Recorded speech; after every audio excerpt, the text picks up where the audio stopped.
26,000 followers. And basically what happens is if someone on Twitter is unhappy with their service from Comcast, he picks up that tweet and he has the tools and the ability from his office to actually communicate with the Comcast vans in any community in the United States. And he can, within minutes, get everything straightened out with a repair specialist on their way and let them know that within 5 minutes someone will be at your home to repair your cable problem. And so they have built a tremendous loyalty. The amount of people that are engaged with Comcast, and they're talking with people. So when someone's complaining about it, he's the first line of defense who will actually engage with them, start talking with them to solve their problem in a very proactive way. And it's really done a lot of great deal of positive press relations for Comcast.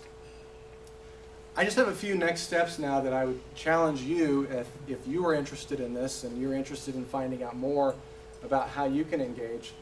There's obviously personal opportunities. You know, learning more about this, which asking and discussing, which we'll get into a little bit of questions here in a moment, but just trying to get some exposure to everything that we've talked about. I know when at lunch we were talking, and several of the people I talked to do have Twitter accounts. They haven't learned how to use it. They have Facebook accounts. Just experiment and engage and start to learn how that works. Start thinking through how the application might be for you personally or for the organizations that you're a part of.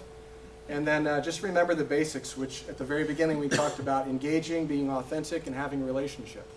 The people that fail in these social media areas are those who try to be something that they're not. So real authenticity is what comes through in these areas. Opportunities for businesses or organizations is to really get your presence on social networks. You know, what are strategies that you can develop for Facebook? What are strategies for Twitter? How can this organization utilize those tools to better serve the community? What are strategies for online public relations? What are those opportunities to make your organization very authentic? And what is the delivery of your brand promise through those means and through those channels? And this was an interesting quote that I found that I think speaks very highly of what we're talking about. The illiterate of the 21st century will not be those who cannot read and write, but those who cannot learn, unlearn, and then relearn. And that's one of the challenges in this world of internet and social media is it changes so quickly that you've got to be willing to learn something, unlearn it, and then relearn it in a different way. So that kind of concludes just a real basic overview. We can talk about some more specifics. Just out of curiosity, and I'm sure some other people wonder this, how many people have a presence on one of these areas right now, whether it be Facebook or Twitter or MySpace? Okay, about half the crowd. Great.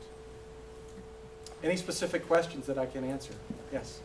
I signed up a while back for something with United Way and then went to sign up to set up a group for my agency, but it wouldn't, this was on Facebook, it wouldn't allow me to set up a group or a fan page without it being connected to my page. And I really didn't want to do that because if for some reason down the road I'm no longer with the organization, I then didn't want to have to close that page down. Right. What's your recommendation for that? Because now I've never released that page. It's just been kind of in internet limbo for many months. Right. The question is that within these social networks, many times your personal identity has to be tied with anything that you promote or put out there from an organizational standpoint. Facebook has started to change that a little bit, and I believe that you can set up a profile for an organization now, as opposed to having to go through your individual. That is a challenge, though, because even within their advertising, we have to go through our client's personal page to actually be able to advertise for him on his behalf. So I would encourage you to look into the Facebook profile for organizations and maybe set it up through there. And then that would allow you then to become an administrator off that page.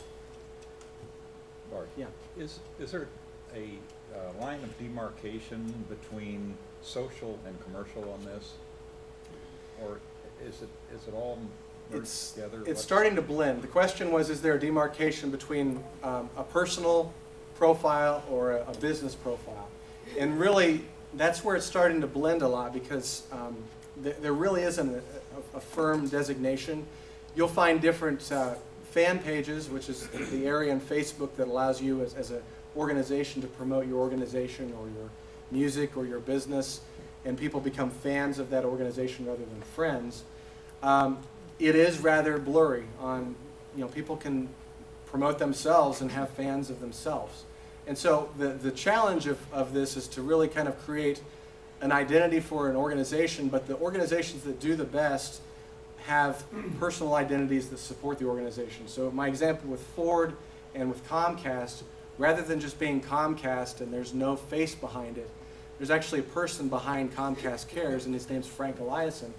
He has feelings, he has thoughts, he has opinions that he shares, but he is known as Comcast within the world of Twitter.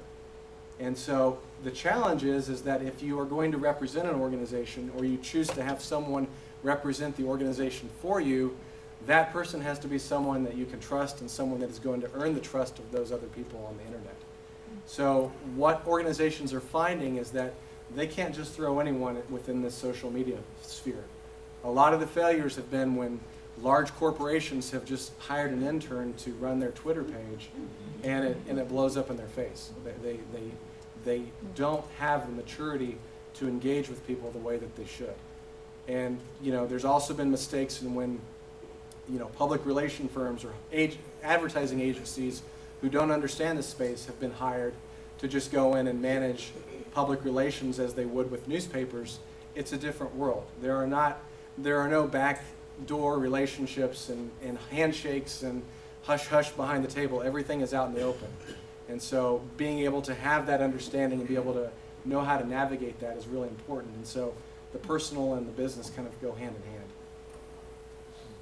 I know privacy and security have always been a concern on a lot of different websites.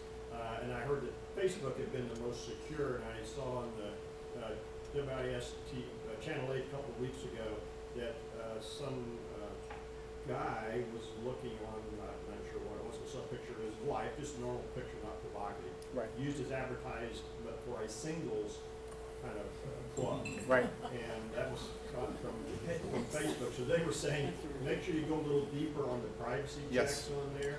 So would you cover that? Yeah. Because obviously Facebook has been growing. Yeah, the challenge in Facebook, because they have your social information, they know whether you're married, they know what kind of relationship you're in, they know your age. Everything that you put in your profile becomes fodder and becomes fuel for the advertising engine. And what Dr. Van Ness was referring to was the idea that Facebook has recently taken that and they've encouraged their advertisers to use what's called a social model